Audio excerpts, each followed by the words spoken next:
दो दिलों की नन्ही दास्तां भाग 17। यश और सांची खाना खाने के बाद अपने अपनी जगह पर सोने की तैयारी करते हैं।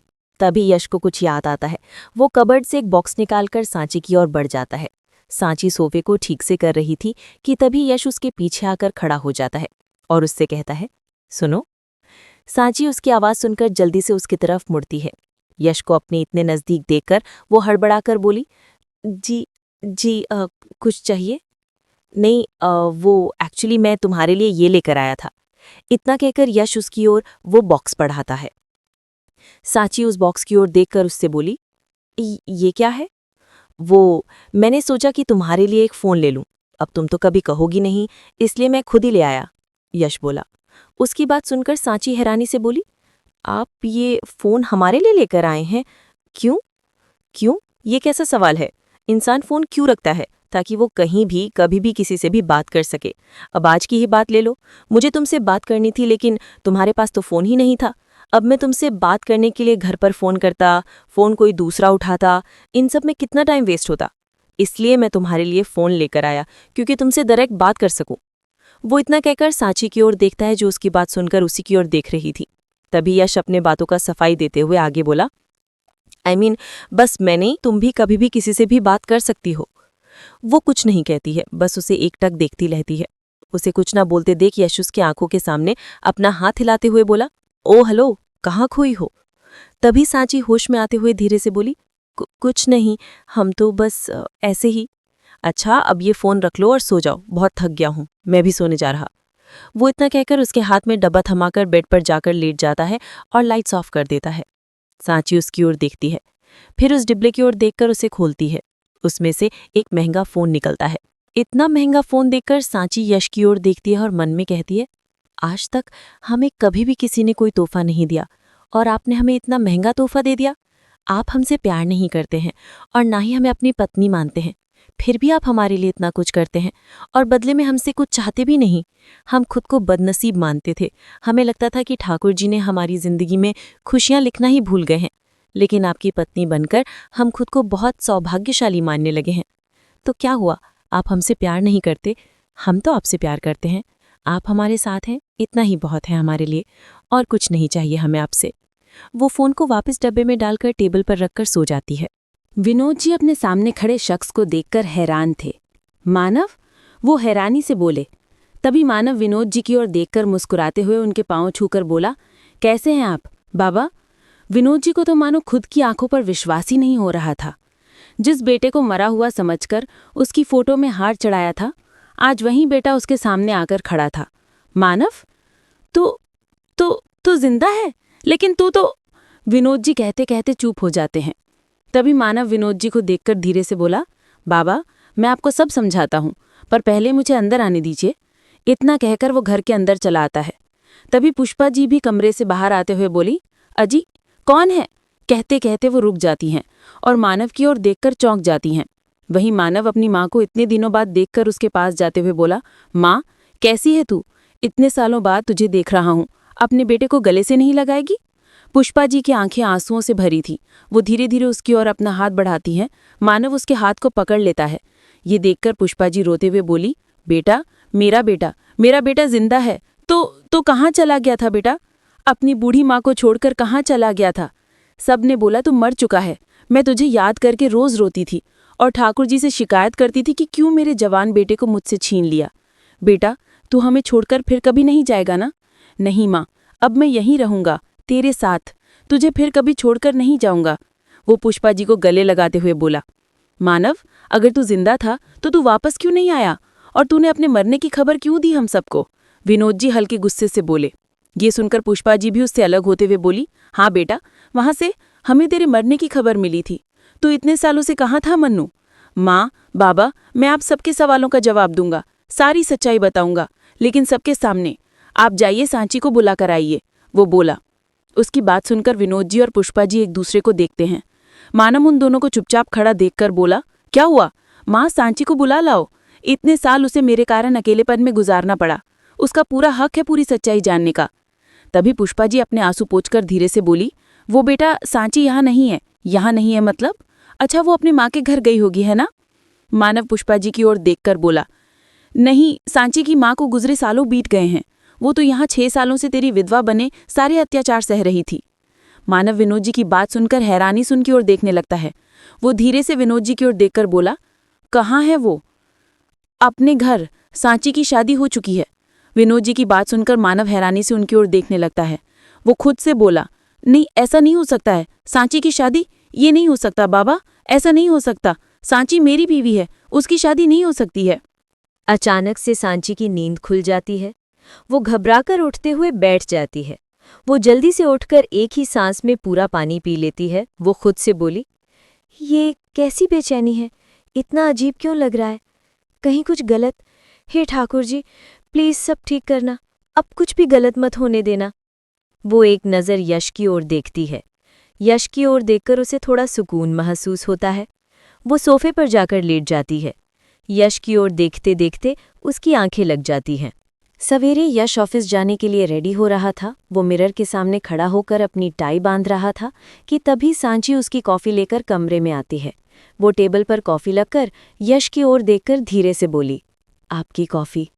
वो इतना कहकर वहां से जाने वाली ही होती है कि तभी यश उसकी ओर देखते हुए बोला, 1 मिनट, मुझे तुमसे कुछ बात करनी है। सांची उसकी बात सुनकर रुककर उसकी ओर हैरानी से देखने लगती है। यश आगे बोला, कोई परेशानी है? उसके ऐसे पूछने पर सांची को कुछ समझ नहीं आता। वो हैरानी से उसकी ओर देखकर बोली, जी, आप ऐसे क्यों पूछ रहे हैं? तुम्हें अगर कोई परेशानी है तो तुम मुझे बता सकती हो सकता है मैं तुम्हारी कोई मदद कर सकूं। यश उसकी ओर देखते हुए बोला। सांची को कुछ समझ नहीं आता कि आखिर यश उससे किस बारे में बात कर रहा है। जी, ऐसी कोई बात नहीं है, लेकिन आप अचानक ये सब क्यों पूछ रहे हैं? वो मुझे लगा ऐसा कि शायद तुम्हें कोई प्रॉब्लम होगी, लेकिन अगर कभी भी ऐसी कोई भी परेशानी हो तो तुम मुझे बेझिझक होकर बता सकती हो। हम दोनों के बीच भले पति पत्नी जैसा कोई रिश्ता नहीं है, लेकिन मैंने विनोद जी को वादा किया था कि मैं तुम्हारा ख्याल रखूंगा और मैं अपना फर्ज हमेशा निभाऊंगा। यश उससे बोला। सांची उसकी बात सुनकर यश की ओर देखती है और वहां से चली जाती है। यश उसे जाते देख खुद से मन में बोला, मैं जानता हूं तुम कुछ तो छुपा रही हो मुझसे। मैं इंतजार करूंगा उस वक्त का जब तुम खुद मुझ पर विश्वास करके सारा सच बताओगी। सांची वहां से आशी के कमरे में चली आती है। वो यश की बातें सोचते हुए मन में बोली, हम आपको बताना चाहते हैं यश जी, लेकिन हम क्या करें? माँ जी ने हमें किसी को भी कुछ भी बताने से मना किया है। हमें ये सब सही नहीं लग रहा है, लेकिन हम माँ जी को दिया वादा नहीं तोड़ सकते हैं। तभी आशी की आवाज़ सुनकर उसकी तंद्रा टूटती है और वो आशी के पास चली जाती है। विनोद जी और पुष्पा जी दोनों की नजरें अपने सामने खड़े मानव पर टिकी थी। तभी मानव उनको देखकर बोला, माँ, बाबा, मैं जानता हूँ आप दोनों के मन में बहुत सारे सवाल उठ रहे होंगे, लेकिन मेरी बात सुनकर आपके मन में उठ रहे सारे सवालों का जवाब मिल जाएगा। हाँ बेटा, बोलना, तू इतने सालों से कहाँ था? और अगर तू जिंदा था तो इसकी खबर हम तक क्यों नहीं पहुंचाई? पुष्पा जी बोली। तभी मानव बोला, माँ, बाबा, आप दोनों को याद है ना, जिस दिन मेरी और सांची की शादी हुई थी, उसी दिन मुझे लंदन के टॉप कंपनी से कॉल आई थी एंड उस कंपनी में मेरी बहुत बड़ी पोस्ट में नौकरी लगी थी। इस मौके को मैं अपने हाथ से गंवाना नहीं चाहता था, इसलिए मैं अपनी शादी की रात ही लंदन के लिए निकल गया। हाँ, याद है मुझे, उस दिन मैंने तुझे कितना समझाया था कि मत जा अपनी शादी के दिन। सांची को हमारे घर आए कुछ ही वक्त हुए थे और तू उसे अकेले छोड़कर चला गया अपना करियर बनाने। विनोद जी ने तंज भरे लहजे में कहा। आप सही कह रहे हैं बाबा, काश मैंने उस दिन आपकी बात मान ली होती तो शायद मेरे साथ वो सब ना हुआ होता। मानव दुखी होते हुए बोला। उसकी बात सुनकर पुष्पा जी बोली, मनु, क्या हुआ था बेटा, तू ठीक तो है ना? मानव आगे बोला, माँ, 1 महीने मैंने वहाँ बहुत अच्छे से काम किया, लेकिन वहाँ मुझसे सीनियर एक मैम थी, उनकी नज़र हमेशा मुझ पर ही रहती थी। एक दिन तो जब मैं लेट नाइट ड्यूटी कर रहा था, वो मेरे केबिन में आ गईं और मुझसे कहने लगीं कि वो मुझे पसंद करती हैं, मुझसे शादी करना चाहती हैं। मैं ये सुनकर शॉक हो गया। मैंने उन्हें साफ मना करते हुए कहा कि मैं शादीशुदा हूँ, लेकिन ये सुनते ही वो गुस्से से बौखला उठी और ज़बरदस्ती मेरे करीब आने की कोशिश करने लगी। तभी मेरे एक कलीग की नज़र वहाँ पड़ी, लेकिन उसके सामने मैडम ने उल्टा मुझे ही फंसा दिया। मुझे कंपनी से निकाल दिया गया और मुझे वहीं की जेल में डाल दिया गया। मेरे पासपोर्ट, आईडी, सारे डॉक्यूमेंट जब्त कर लिए गए। मैं नहीं चाहता था कि आप लोग परेशान हो मेरी वजह से, इसलिए मैंने अपने दोस्त से ये कहने को कहा कि मेरी मौत हो चुकी है। बाबा, मैं इतने सालों से जेल में बंद था, लेकिन फिर मैंने अपने एक दोस्त की मदद से पुलिस वालों को पैसे दिए और जेल से छुटकर सीधे इंडिया की फ्लाइट पकड़कर वापस आ गया। लेकिन मुझे क्या पता था कि मेरा एक झूठ मेरी ही दुनिया बदल देगा। पुष्पा जी उसकी बात सुनकर रोते हुए बोली, बेचारा मेरा बच्चा, तुझे वहां कितनी तकलीफ सहनी पड़ी। तभी विनोद जी मानव की ओर शकी नजरों से देखते हुए बोले, मानव, तू सच कह रहा है ना? पक्का यही बात थी ला? विनोद जी की बात सुनकर पुष्पा जी मानव की साइड लेते हुए बोली, क्या अभी मनु झूठ क्यों बोलेगा? आपको अपने बेटे की बातों पर यकीन नहीं है? जो हुआ सो हुआ, लेकिन इन सब में सबसे ज्यादा तकलीफ सांची को पहुंची है। बिना किसी गलती के वो 6 साल तेरी विधवा बनकर समाज के कितने ताने सुने। विनोद जी बोले। ये सुनकर मानव बोला, बाबा, मैं जानता हूँ मैंने सांची के साथ बहुत गलत किया और मैं इसके लिए बहुत शर्मिंदा हूँ। मैं बस एक बार उससे मिलकर अपनी गलती की माफी मांगना चाहता हूँ उससे। नहीं, तुम सांची से नहीं मिलोगे, विनोद जी ने सख्ती से कहा। उनकी बात सुनकर मानव हैरानी से बोला, लेकिन क्यों बाबा? मानव, बहुत सालों के बाद सांची अपने नए जीवन में खुश है, उसका अपना परिवार है। मैं नहीं चाहता कि उसकी अतीत की परछाई उसका आज खराब कर दे। उसे ये पता नहीं चलना चाहिए कि तुम वापस आ चुके हो, विनोद जी बोले। मानव हैरानी से उनकी ओर देखने लगता है। तभी पुष्पा जी विनोद जी का साथ देते हुए बोली, तेरे बाबा सही कह रहे हैं मनु बेटा, तू क्यों उस मनहूस से मिलना चाहता है? देख, उस मनहूस के कदम हमारे घर से हटते ही तू हमारे पास वापस आ गया। बेटा, तेरी पूरी जिंदगी पड़ी है अभी। मैं तेरे लिए एक से एक लड़की ढूंढूंगी जो लाखों में एक होगी। माँ, प्लीज, सांची के लिए ये तू कैसे शब्द का इस्तेमाल कर रही है और ये क्या बोल रही है तू? मेरी दूसरी शादी के बारे तू सोच भी कैसे सकती है माँ? मैं सांची के अलावा किसी और के बारे सोच भी नहीं सकता हूँ। देख मानव, अब सांची किसी और की पत्नी बन चुकी है। तू भी पिछला सब भूलकर आगे बढ़ने की कोशिश कर। तू आराम कर, मैं शाम में आकर तुझसे बात करता हूँ। विनोद जी इतना कहकर ड्यूटी के लिए निकल जाते हैं। पुष्पा जी मानव की ओर देखकर बोली, बेटा तू बैठ, मैं तेरे लिए नाश्ता लेकर आती हूँ। इतना कहकर वो अंदर चली जाती हैं।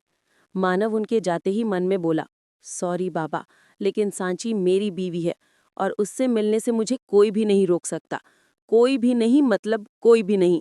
यशोदा जी हॉल में बैठी टीवी पर कोई शो देख रही थी।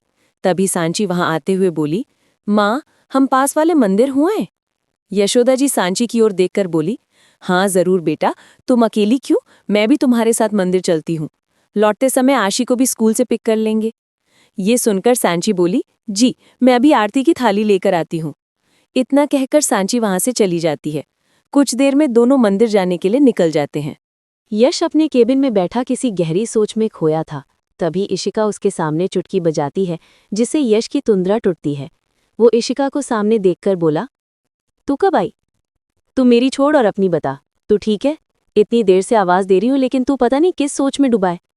इशिका बोली।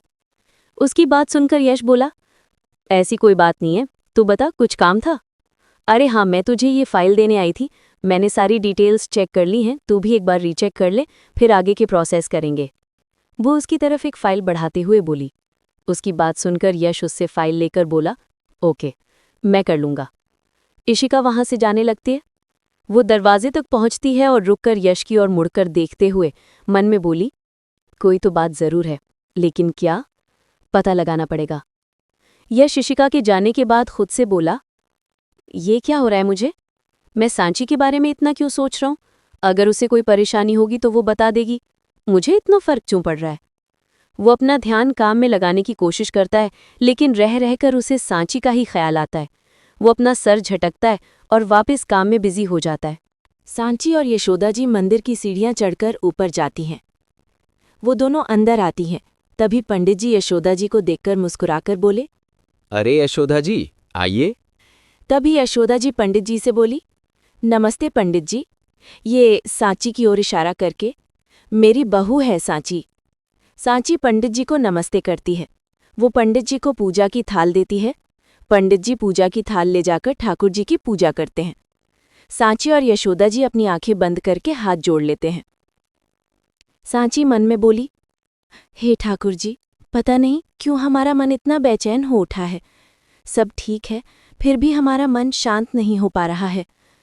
आपने हमें इतना अच्छा परिवार देकर हमारी जिंदगी खुशियों से भर दी है, फिर हमारा मन इतना बेचैन क्यों हो रहा है? ठाकुर जी, कहीं कुछ गलत तो नहीं होने वाला? प्लीज़ हमारे परिवार की रक्षा करना। उन सबके सारे कष्ट आप मुझे दे देना, लेकिन उन्हें कुछ मत होने देना, प्लीज़। इतना कहकर वो जैसे ही अपनी आंखें खोलती है, उसकी नज़र कुछ दूरी पर खड़े मानव पर जाती है। मानव को वहां देखकर उसकी आंखें हैरानी से चौड़ी हो जाती हैं। वो दोबारा अपनी आंखें बंद करके वापस से खोलती है। मानव अब भी वहीं खड़ा था। वो अभी उस ओर देख ही रही थी कि तभी यशोदा जी उसे आवाज़ देते हुए बोली, सांची, क्या हुआ? सांची यशोदा जी की ओर देखकर ना में अपना सर हिलाती है। चलें? यशोदा जी उससे बोली। ये सुनकर सांची यशोदा जी से बोली, माँ, आप चलिए, हम आते हैं। ठीक है, कहकर यशोदा जी वहां से चली जाती है। सांची फिर से उसी ओर देखती है जहां मानव खड़ा था, लेकिन वो वहां नहीं होता है। ये देखकर वो दौड़कर उस जगह पर जाती है और चारों ओर देखने लगती है, लेकिन उसे मानव वहां कहीं भी नजर नहीं आता है। क्या ये सिर्फ हमारा वहम था या वो सच में यहाँ? लेकिन ऐसा कैसे हो सकता है? शायद हमें वहम ही हुआ है। हे ठाकुर जी, ये सब क्या हो रहा हमारे साथ? हमें कुछ समझ नहीं आ रहा है। सांची खुद से बोली। वो एक नज़र अपने आसपास देखती है और वहां से चली जाती है। तभी एक पिलर के पीछे से मानव उसे वहां से जाते हुए देखता है। मैं जानता हूं सांची, तुम मुझे ही ढूंढ रही हो, लेकिन हमारे मिलने का ये सही वक्त नहीं है। मैं तुम्हारे सामने जरूर आऊंगा, लेकिन उससे पहले मैं उस इंसान से मिलना चाहता हूं जिससे तुम्हारी शादी हुई है, जिसकी वजह से आज तुम मुझसे दूर हो। उसके बाद ही मैं तुम्हारे सामने आऊंगा, मानव खुद से कहता है। रात में सांची आशी के रूम में उसे सुला रही थी। वो आशी को सुलाकर उठती है और उसे अच्छे से रजाई ओढ़ाकर रूम से बाहर आ जाती है। यश कमरे में लैपटॉप खोले बैठा कुछ काम कर रहा था। तभी उसे सांची आती हुई दिखती है। वो सांची को देखकर कुछ सोचते हुए बोला, सांची जी, कुछ चाहिए? नहीं, वो मैं कह रहा था कि आशी सो गई? जी, सांची छोटा सा जवाब देती है। यश उससे आगे कुछ पूछता उससे पहले ही सांची सोफे पर लेट जाती है और अपनी आंखें बंद कर लेती है। ये देखकर यश उससे कुछ नहीं कहता है। थोड़ी देर काम करने के बाद वो भी बेड पर जाकर लेट जाता है। उसके सोते ही सांची अपनी आंखें खोलती है और यश की ओर एक नज़र देखकर अपना फ़ोन लेकर रूम से बाहर बालकनी में आ जाती है और किसी का नंबर डायल करने लगती है। वो फ़ोन कान में लगाकर हेलो कहती है। तभी दूसरी ओर से कुछ कहा जाता है, जिसे सुनकर सांची बोली, हमें कुछ ठीक नहीं लग रहा है, हमें यश जी सब बता देना चाहिए। तभी फोन की दूसरी तरफ से पुष्पा जी बोली, अरे सांची, तू घबरा क्यों रही है? हम कौन सा कुछ गलत काम कर रहे हैं? तू तो जानती है ना मुझे इन पैसों की कितनी जरूरत है, और वैसे भी ये पैसे तो तेरे पति के ही है ना। अब तू इतना परेशान मत हो और शांति से सो जा। मैं तुझसे सवेरे बात करती हूँ, और हाँ, तू भूल कर भी ये बात किसी को मत बताना, समझ गई ना? जी, हम ये बात किसी को नहीं बताएंगे, सांची उदास होकर बोली। सांची फोन रखकर जैसे ही पीछे मुड़कर देखती है, यश उसके सामने ही खड़ा रहता है। यश को देखकर वो चौंक जाती है। तुम यहाँ क्या कर रही हो? वो उसकी ओर देखते हुए बोला। तभी सांची बहाने करते हुए बोली, वो हमें नींद नहीं आ रही थी तो थोड़ी ताज़ी हवा लेने बालकनी में आ गए थे। इतना कहकर वो यश से अपनी नज़रें चुराते हुए कमरे में चली जाती है। यश उसे जाते देख मन में बोला, इतनी रात को ये फ़ोन पर आखिर किससे बात कर रही थी? और अगर किसी से बात कर भी रही थी तो मुझसे झूठ क्यों कहा? सांची कुछ तो छुपा रही है मुझसे, लेकिन क्या? कहानी अभी बाकी है। आगे क्या होगा ये जानने के लिए अगला भाग जरूर देखें। और हाँ, लाइक करो, कमेंट करो और सब्सक्राइब करना मत भूलना। मिलते हैं अगले भाग में, तब तक के लिए बाय बाय।